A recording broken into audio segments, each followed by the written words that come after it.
quite a week. Jen Ashline, who's our director for this program, has put this together. She wants you to stand up.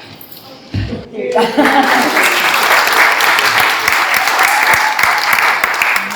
And when we say summer of unfortunate events, we're not kidding. You know, we had a case of COVID, so we were down somebody, but I'm sure somebody stepped in.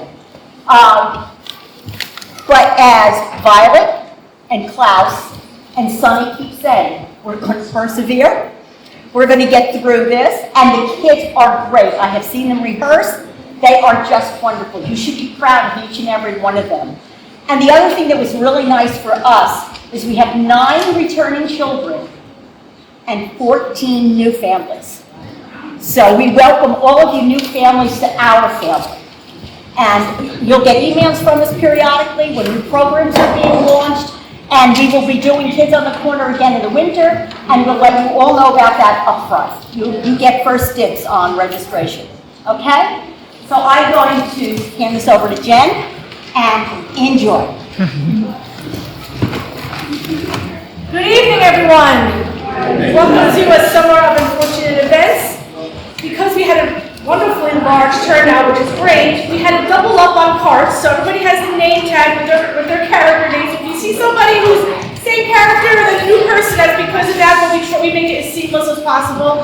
So please, you do have scene changes, the kids know where to go, they're going to be running around, so just sit back, enjoy, and get ready for some unfortunate events.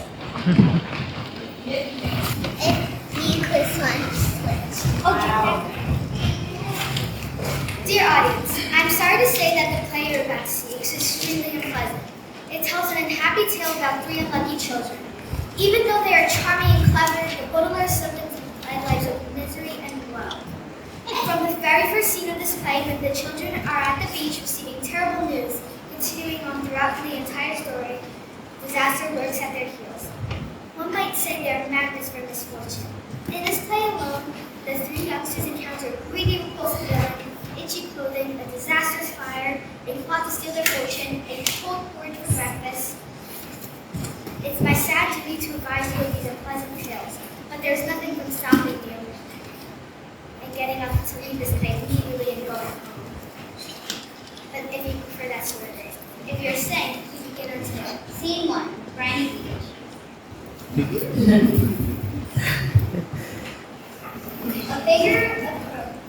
A figure approached the Baudelaire children on the beach. Mr. Poe was a friend of the Baudelaire family who the children had met many times. Mom, when is it going to stop? The children remembered Mr. Poe because he always had a cold and was constantly excusing himself to have a coughing fit in the next room. He also wore a top hat. Mr. Poe approached the children and coughed loudly into a white tea. Mom. Before we get to the first unfortunate event that the children encountered, let's meet the Baudelaire children. First, Violet, the eldest. Violet had a real knack for inventing strange devices. Anyone who knew her could tell when she was thinking about hard invention because she always had her long hair under the ribbon. Klaus Baudelaire, the middle child, and the only boy, was a little older than 12, wore glasses, which made him look intelligent because he was. Klaus liked to read, and he has read many books out of the Baudelaire. Sunny Baudelaire, the youngest, liked to write things. She was an infant, very small for her age. When she lacked in size, she made it up for the size of the sharpness of her sharp teeth. I'm afraid I have some bad news for you children. Your parents have been perished by a terrible fire which has destroyed their house. Their house was for tornado. I have come to retrieve you here and take you to my home for a few days and figure things out. I'll be handling your parents' estate and will figure out where you will live. And when Violet comes of age, she will insert your fortune. Scene 2, Mr. Poe.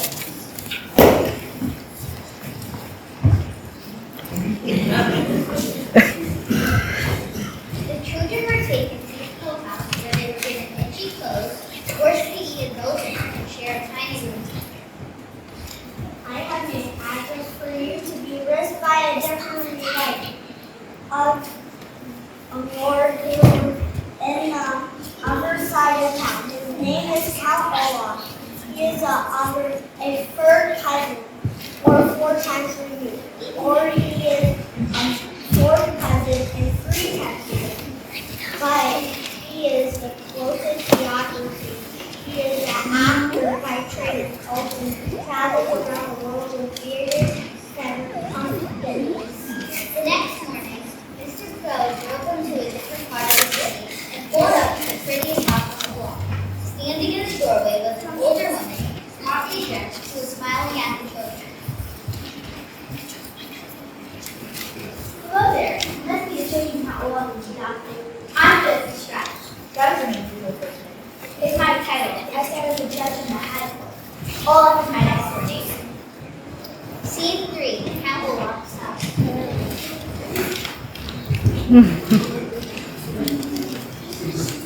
The children looked from the well-built house of Justice Stratus and looked next door to the village. The bricks were stained with stew and grime. There were only 2 small windows which were closed with the shades, drawn even though it was a nice day. Rising above the windows was a tall and dirty tower that tilted slightly to the left. The front door needed to be repainted, and carved in the middle of it was an image of an eye. The entire building sat to the side like a crooked tube. Both the children walked up and knocked on the door. The door opened and Count Olaf stepped out. Count Olaf was a tall and very thin man. He was dressed in a gray suit that had many dark stains on it. His face was unshaven, and rather than 2 eyebrows like those human beings have, he had just one long. His eyes were very, very shiny, which made him look both hungry and restless. He was also not wearing any socks or shoes, and they could see in the space of pale skin between his tattered trouser cuffs and black shoes that Count Olaf had an image of an eye tattooed on his ankle, matching the eye on the front. The children and Mr. Poe entered the house, which was looking dirty around the inside. This room looks like it could use a little work. Well, I know my Hello Home is expansive, but I'm sure with a little bit of your money, fix it up. The Walter fortune is only available when Violet is come to me. Olaf was upset by the news, but then he swallowed and peeled his shoulders. Alright then. Goodbye, Mr. Cole. Thank you for bringing the children. I'll show them the room now. Mr. Poe left. The children were left alone with Olaf. They were placed together in a filthy bed that had only one small bed and a box or closet to keep their clothes, and no curtains on the windows. The only positive thing was that Count Olaf was not around for the following week, that the children knew him. Instead, they were met with a list of chores to do every day after they were left. One morning, no bread. My feet are drooping with coming for dinner before our performance. I've dinner ready for all 10 by the time they arrive at 7 o'clock. I food, prepare it, and set the table to serve dinner. The children did not know how to cook and decided to visit Justice Stratus next door to see if she could help. They could borrow cooking as she had a private library. From reading the cookbook, they decided to make a meal called food and extra. They worked really hard on making the best meal they could without a lot of experience. Well, you didn't tell us the water. Olaf's troop come in the room wanted some food. The children served the food to the troop and then left with their performance. The children cleaned up the food and went to the room crying mad at the situation. As days went on, Count Olaf given more work to do on children, and the children worked on their minds on how to escape his clutches. One morning, the children came down for breakfast, and Count Olaf had made them breakfast, and the children were suspicious. Children, in order to make you feel more humble, I decided to let you partake in my next play. It is called The Marvelous Mary, and it is about a brave, intelligent man played by me, who is married a young, beautiful woman. Klaus, you and Violet will play this important round. Violet, you will play the library. It is very fun role, and Justice Stratus will play the winner. Yes, I asked her as a name. As preparations for the play went on for the next few days, the children were even more suspicious on what Count Olaf was doing and decided to read books. There are many types of books in the world which make good sense because there are many types of people and all have to read for different reasons. The Baltimore children had a big sense of these books, and his sentence was not for keeps of money, but of preventing Count Olaf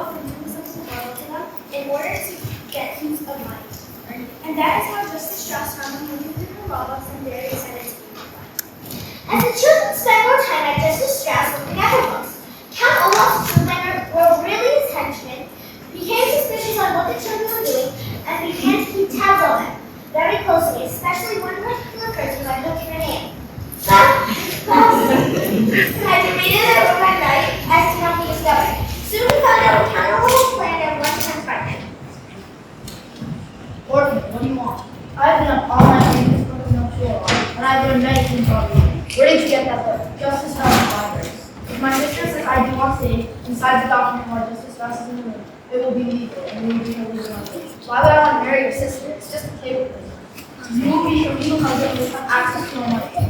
You will marry Violet and get equal one of the That is your plan, and so I promise to tell you later. I suppose you're right. I guess I will go to the Why don't you go tell your sister about the man who can my new ways? Klaus went to his room to talk to his sister. He was telling all the plans Olaf had to to Violet when they realized that Sunny was not in the room. As they were looking around, Olaf had appeared in the doorway. Where is Sunny?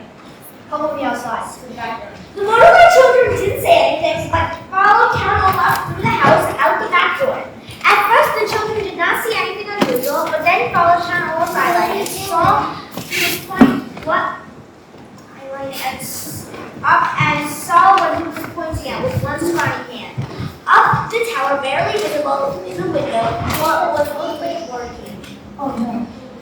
It was a bird cage dangling from the tower window like a fly's away. But inside the bird cage, they could see a small bright center. Let her go. She's just a baby. You will do anything, please. Just don't harm her. Anything? Then you will claim my wife as mine.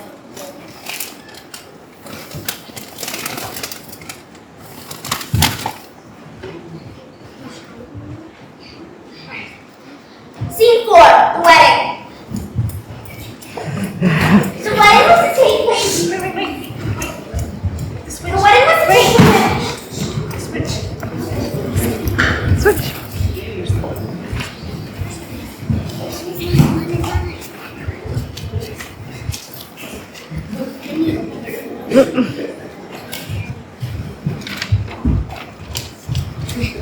Scene 4, the wedding. The wedding was to take place at the theater downtown. Count Olaf's henchmen took Violet and Klaus to the theater, while the last henchman stayed behind to keep an eye on Sunny.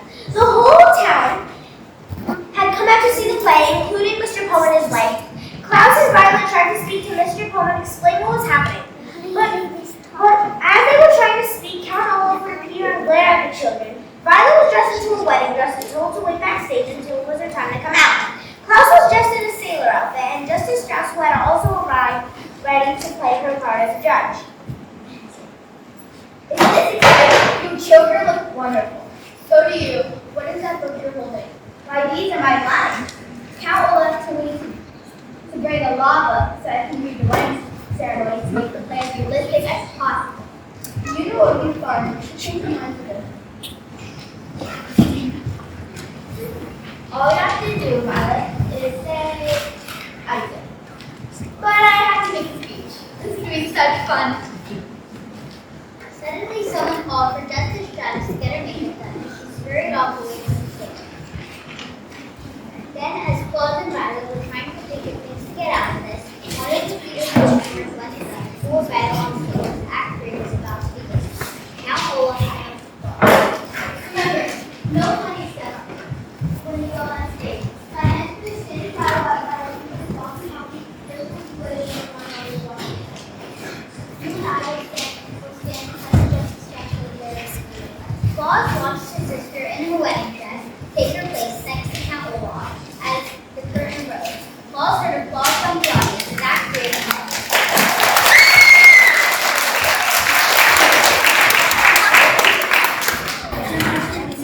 Do you take this woman to be lawfully wedded wife? I do. Do you take this man to be a lawfully wedded husband? I do. Count Olaf and Violet signed the official document. Claude watched her sister sign with her left hand trembling. With that, the wedding was legally valid. Then Count Olaf turned to the audience and made an announcement. Ladies and gentlemen, there is no need to continue tonight's performance, for its purpose has been served. This has not been a sense of fiction. My merits of biology, Baudelaire was perfectly legal, and I am now in control of her entire fortune. They were gasped from the audience. This can't be right. Yes, Violet is an old child. She is not allowed enough to marry. Only if the legal guardian agrees. I am the legal guardian. But that piece of paper is not an official document. It's only a stage prop. I think if you look closely, you will see the official document from City Hall. Yes, you're right. This marriage is unfortunately legal. I can't believe I should so easily. I'll never do anything to harm the child.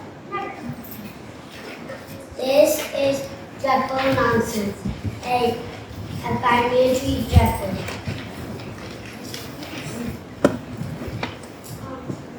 The marriage is legally binding tomorrow. I saw Rose Bank and the straw and people who were tomorrow. I won't allow it. I'm afraid you have to. It's legally fine. I beg your pardon, but I did not sign the document like I did in my own hand, as the law states. What? You're a liar. Like most people, I am right-handed, but I signed the document with my left hand. This is impossible to prove. Hannah snatched the document out of Justice Dennis's hands and looked over. No, she is not. I remember because I watched her left hand turn over when she signed her name. This is impossible to prove. If you like, I shall be happy to sign my name again on a separate sheet of paper, with my right and then my left, to see which one resembles most on the document. It's a small detail. It doesn't matter which hand you use. If you don't mind, I would like Justice Strauss to make that decision. Let me see that. If Violet is indeed right-handed and signed the document with her left hand, then it follows that the signature does not fulfill the requirements of the natural law. The law clearly states that the document must be signed with Bride's own hand. Therefore, we can conclude that this marriage is invalid. Count Olaf is not in charge of the family record.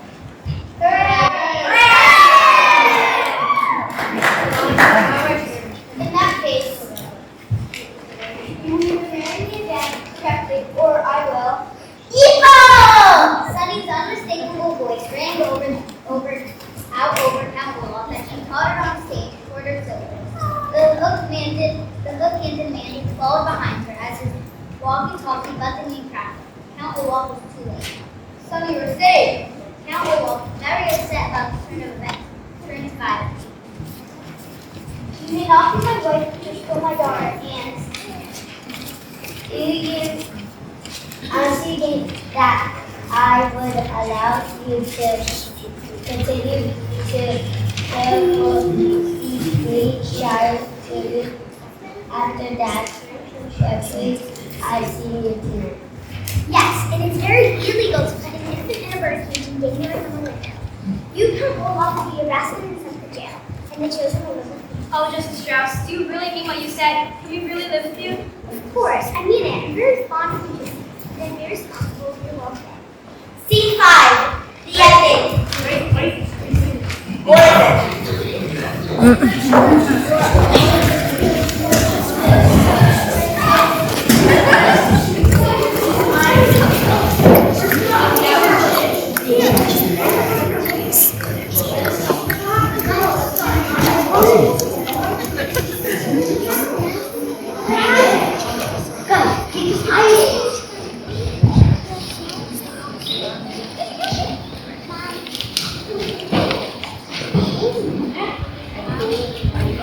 At this point in the story, I feel almost like to up and give you one last one.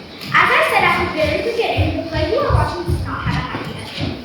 It may appear now that Count Olaf will go to jail and that the three Baltimore youngsters will live happily ever after, and this is shown. But it is not so.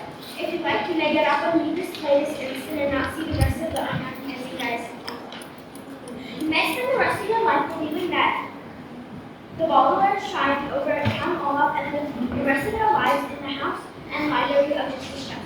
But that is not how the story goes.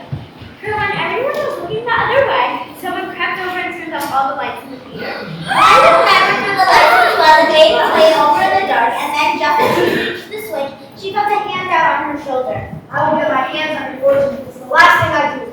Violet cried out.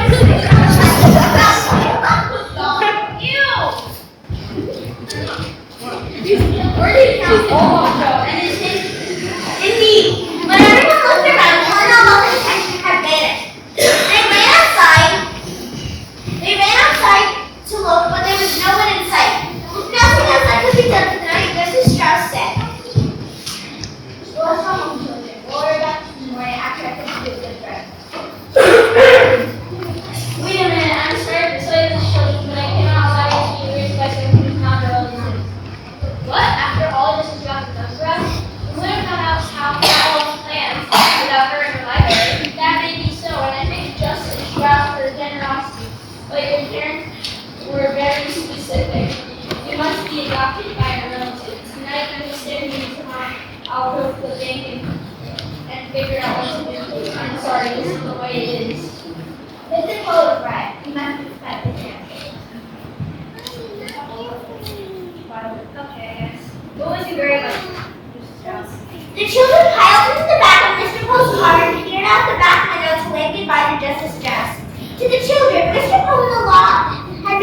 the incorrect decision to take them away from a possibly happy life with Justice Strauss and toward the unknown fate with some unknown relative. They did not understand it, but this is how it was. The end. The end.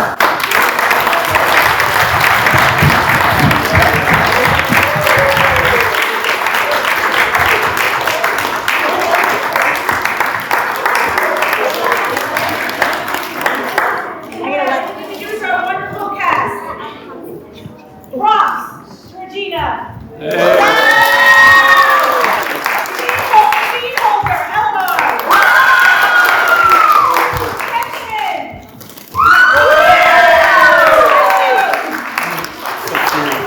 Mr. Poe. Ashley. Narrator.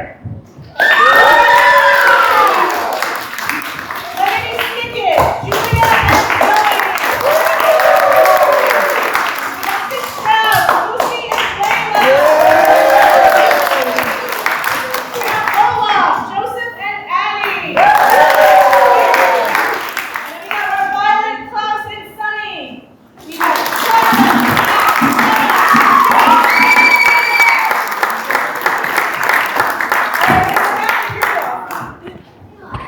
Can I get in front of you? There's your group. So, what I'm going to ask for you parents, first, I just want to give them all a gift. Again, those of you who know us, we started out also as a partner with the Literacy Project. And we've continued the tradition of giving the kids the book that they have done the play on. So they're all had. They were brought up.